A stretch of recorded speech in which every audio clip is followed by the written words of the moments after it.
Alright guys, so I'm outside of a 2019 Honda CR-V Touring. This is the Sandstorm Metallic model, so you'll see it has a khaki finish to it. Indicative of a touring model, you'll notice it does have the roof rails on top. It does have the chrome lining along the sides. I'm going to start you at the back of the vehicle. Another feature related to this car is that of the tailgate that I can throw my foot under and release, and then it will pop open for me. So you can see it is now opening for me. In the back of your vehicle, I'll point out first, the car does come with carpet floor mats, so that is what you are seeing right here. So I'm going to move these out of the way for a second. You can notice I have this set up to where it's a lip right now. I can set that to be flush if I wanted to, so if I needed to load up something that needed flat space, I can do so. So that's how I have it set up now. So just different ways to do this. Underneath, I have my full diameter spare, along with my jack and all my accessories needed. So as was going on from that standpoint, these handles back here are going to throw my seats down. So if I pull one, you'll notice it'll start sending my seat forward for me. Right here, you'll notice the car does have a subwoofer in it, so as part of buying the touring model, you do get a higher caliber and higher wattage stereo system in the vehicle. Now, on the tailgate, something I'll point out, hold for sight, I can set this to wherever I want. I just get it as high as I need it. I press and hold. After one beep, I'm gonna hear a double beep. There you go. Now it is set to the height I just set it to. So that's how that feature works. So I'm going to go ahead and close this, and we'll move around to the other side of the car. Other things I will point out, it does have a dual exhaust system set up on here, so you can see in comparison to the car sitting next to it where it doesn't. So just to give you an idea for some changes when you're moving up to the touring model. Now moving into the second row, it is going to be a leather interior. Helps if I unlock it though, so that we can get into this car. All right, so let's unlock it and hop in. So it does have a tan interior. So this way you can see it is a leather finish with perforated seats. So I've got heated seats up front that I can turn on and let the heat up in through. It does have USB plugs down here. I do have AC vents in the back. So if you're in those hot summers like Texas, this might come into play. I do have speakers in the door along with tweeters above it. So part of that stereo system that I was just mentioning. I will pause here for a second. Just so if you want to see it, and you can look at some of the details on here. You can always pause the video. Now, moving up into the front of the car. Well, first let's point out a couple things. Now on the car, you'll see there's 3 ridges right here. I can touch that and lock my doors. When I do so, you'll see some lights flash. To open the door, the key's in my pocket, I put my hand on here, it is now unlocked. So that's how that works. That's smart key entry. So if you're reading about it, that's what it is. Now on the door, I do have a wood finish, so I'll point that out. I do have more tweeters up here. I do have my window controls, auto up down on my driver and passenger side, my window locks, my door locks, my mirror controls. This car does have memory seating. To set it, I would press set, these would flash and I can select it. I just haven't turned the car on, so you're not gonna see me do that. Now it does have a powered system as far as your seat goes. My controls are right here. I think you guys can figure that part out. So let's hop in the car and show you some different features. All right, so I'm gonna crank it up. So foot on the brake, press the start button, it'll fire up for me. Now, let's start over on the left side of the dash. First thing I'm gonna point out is right here where you can see this green LED. That is road departure mitigation. Anytime this is on, it means if I start to drive off the side of the road, it is going to throw me an audible alert, and then it is going to shake the wheel to let you know, hey, you're driving off the shoulder of the road, pay attention. That's what this is. Moving down, collision mitigation braking. This works with a radar that's down in the grill of my car to detect cars in front of me. If it's looking like I'm going to hit one, first it'll throw me an alert, and then it will actually start to apply the brakes to prevent this accident. That's what this feature is. This will allow me to pop open the tailgate of the vehicle, so I have access off my key. I can walk to the back and use the quick entry, or I can use this button right here. Below that is Vehicle Stability Assist. This works with my traction control, so if I'm going into a skid, it will help transfer power to whichever wheel is getting better traction. That's how this feature works. Now, moving up onto the steering wheel. On the left side, first thing you're going to see is my Bluetooth controls. So to answer a phone call, to hang up a phone call or go back, and then my voice command button. My voice command button is not only going to work for Bluetooth as far as pressing and saying, call so-and-so, but if I'm connected up to Apple CarPlay or Android Auto, it will also allow me to press and hold till I hear the beep for Siri, or to use OK Google, and then to be able to access all of those features. So Siri, give me directions to such and such. Siri, send a text to so-and-so, that sort of thing. Now my I button right here is my information button. So that is going to control the display that you see up here. So when I press it, I am going to see multiple different screens. So my navigation, it'll give me currently a compass, or my turn-by-turn direction if I have something set up. Moving over my alertness monitor. If I'm using all these different safety features, at a point it's going to check up on me if I'm not really touching a lot in the car to make sure I'm still active and awake. The next one is going to be my oil life, so I can see that right there. Following that, my audio, so whatever audio I have going, which you can see I don't have it turned on currently at the second. To do so, all I have to do is press the audio button and it will power on. So you can see this car comes with Sirius XM satellite radio, so it looks like hip hop was the last thing that was pulled up. If I press it one more time, I can jump over to my Bluetooth as far as my phone, and then you'll see access to miles per hour or kilometers if I need to switch, depending on maybe where I live.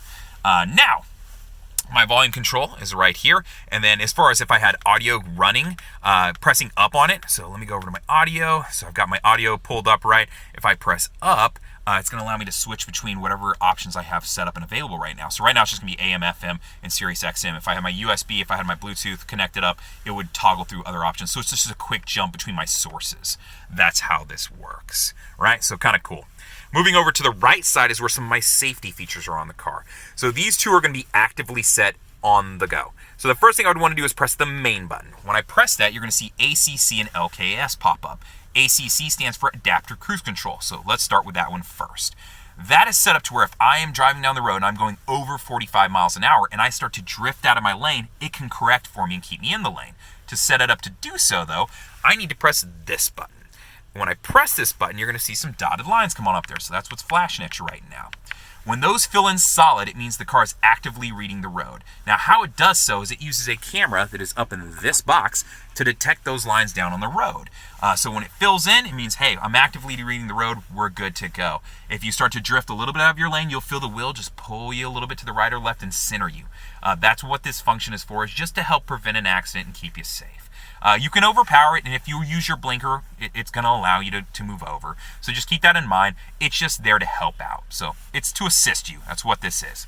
Now moving to the next one, LKAS, or excuse me, ACC, because I just went over Lane Keep Assist. Adaptive Cruise Control. To use that, I would press the set button. When I press this, though, it's going to say, I'm not wearing my seatbelt, so it will let me set it. So if I was going 65, I would press that, set my speed. From there, I can set the distance between me and the car in front of me using this button. When I press this button, it is going to create boxes up here. The more boxes, the more space between me and the car in front of me. So that's how this function works.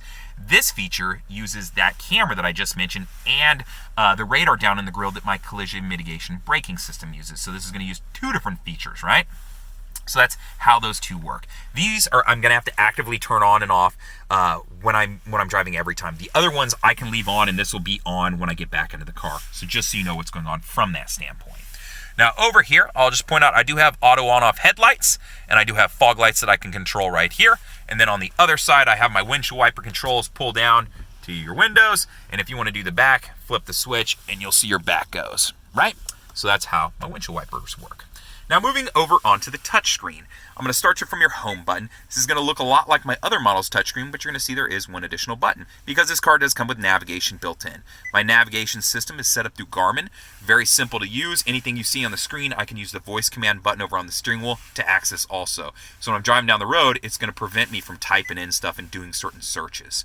And you can toggle through here and play and look. There's different ways to search different things. Once I've searched something previously, I can save it and rename it whatever I want, so that way I can go to my saved searches and things like that and have some different options. So I'm not going to get too deep into this, but if you need help with it, let me know. Be more than happy to walk you through some stuff. Now jumping back out of that, I'm going to come over to audio.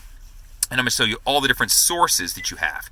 So this is FM, AM, Sirius XM. So those were the three that we were toggling through off the steering wheel earlier. I do have additionally USBs that I can plug into, whether it be a thumb drive, whether it be my phone, whether it be whatever I want to plug into it. I do have access to Bluetooth to wirelessly stream my music, Pandora compatibility. If you're a Spotify person, hey, plug in, use Apple CarPlay, which would use that USB right there. You'll notice there's two down in there, the one with the phone on it. If I plug my phone into that, it's going to give me access to a whole lot of things, including navigation through your phone, whether you want to use Google Maps, Waze, Apple Maps if you're an Apple Map person. Haven't met one yet, but maybe you are. So just know that you have access to those. You have access to Spotify, iHeartMedia, WhatsApp. There's a lot of different apps out there that you have access to, and you can look up a laundry list of them if you want to just know. So that's what's going on from that standpoint. Now, your phone, this would just allow you to access your Bluetooth. Two different ways you can do it. You can do it this way, or if you were plugged in using Apple CarPlay, you would have access to all those things from there too. And from that standpoint, I could use the voice command button for either one, pressing and holding this to say, hey, call so-and-so. Or if I was using Apple CarPlay or Android Auto, press and hold till I hear the beep for Siri, and then ask Siri to do it. Siri, call this person. Siri, give me directions to this. Siri, that sort of thing. Same with the Android users. Okay, Google, you have access to that too. So just so you know how this function works. Settings on the car. So I want to show you a couple different things. The first one is how to connect a phone to Bluetooth. Went from settings, we would go to Bluetooth and Wi-Fi. From there, we want the Bluetooth device list because we want to add something to it. And then down below, it'll say add Bluetooth device. We would select that, and then it would say, hey, is your Bluetooth turned on and discoverable? You would hit continue once it is. So that's how you add a phone to Bluetooth. Now I'm going to back out of this screen, or actually let's just do this the easy way and go home, and then go back to settings. Under vehicle over here. So this is where some door lock settings, some different features that you may want to play with are. So if you scroll down here, I'm going to go to door and window. The first one on the list, auto door lock. So right now the car is set up when I hit 10 miles an hour, it's going to automatically lock the doors. Maybe you don't like that. Maybe you want to change it. This is where you do that from. Now getting out of the car, when you open your driver's side door, this car's default setting is to then unlock the remaining doors of the car. Maybe you got that really impatient kid, possibly wife, girlfriend, husband, whoever it is, you can change those here too. So that's how this works.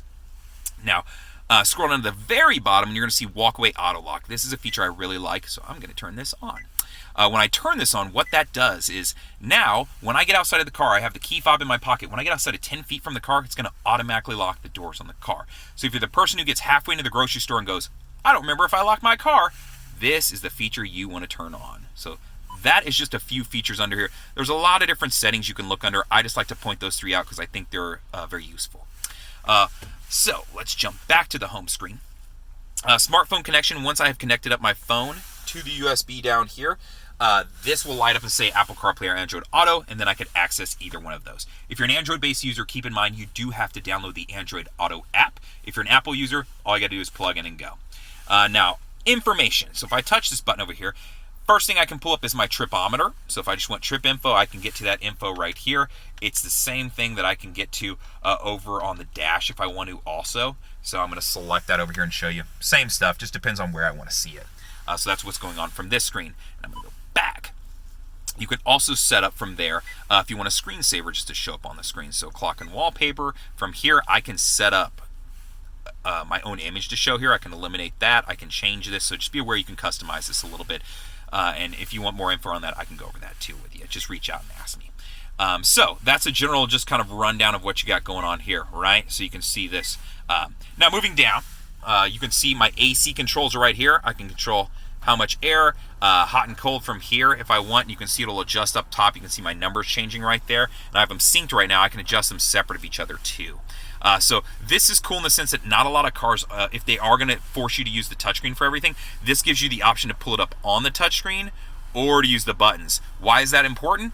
If I get into a car and it's 100 degrees out, or if it's negative 12 degrees out, and I have to wait for the touchscreen to load up to be able to access my AC or heat, that's kind of a bummer. This car is giving you the option to do it two different ways. So just keep that in mind if you're out there shopping around and looking at cars. So that is just a quick rundown of your AC.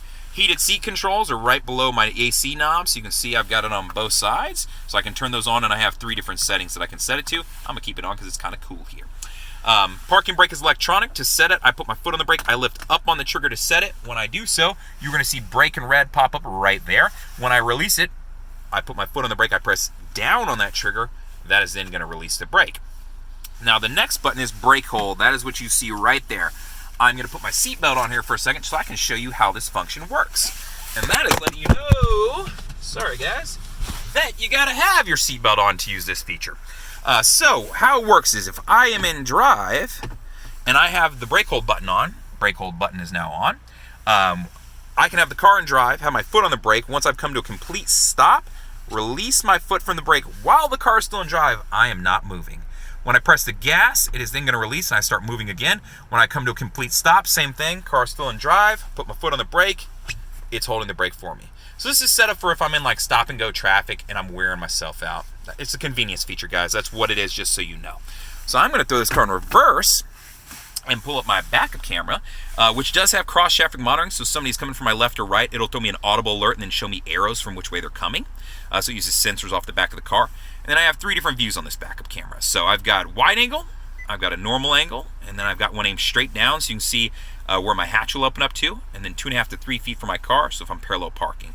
So if I wanted to back up from here, I can see exactly where I'm going in relation to a curb, to another car, to my garage, you know, if it was raining out, that sort of thing. So you can see what's going on from that standpoint. So that's how my backup camera works.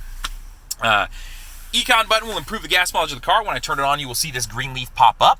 If it is on, it will improve gas mileage, but it is a give and take system. So it is going to affect things like your AC unit on how hard it blows, and it is also going to affect things like your accelerator on how fast you take off and go. Down here, I did show you to have 2 USBs in there, a power outlet also there. You do have an additional power outlet here. You do have a sliding, Jesus guys, I'm dropping my phone everywhere. You do have a sliding center console, so I can slide that right here. And then I do have a shelf that I can use from right here. I can flip this out, turn it around, and now I can leave a big space if I want to throw my purse or bag down in there or keep a tissue box. A lot of people do that. So that's what's going on from that standpoint. Moving up high, I do have an auto-dimming mirror. I do have a sunglass holder and an additional little mirror back here if I need to keep an eye on the kiddos or the dogs in the back. I do have home link, so I can set up my garage clicker, gate clicker, all of those things right here. My controls from my moonroof are right here, so I can send it all the way open, which I'm not going to do because it's raining, or I can crack it by pressing directly up on it, and you'll notice it's now cracked. So I'm going to send that back down. The other switch is going to control my lights as far as my map lights in the car when the doors open. That's what this is. Other than that, it has new car stuff is what I call it, so lit vanities and, you know, all that normal stuff. If you have any questions, feel free to reach out. I'd be more than happy to help you out. You can always comment on the YouTube video. I'm sure you will after I drop the phone 19 different times. You can always reach me by email at the letter J and then Fuller, my last name, at howdyhonda.com. Or you can call me at 512-443-4300 and ask for Justin. Thanks.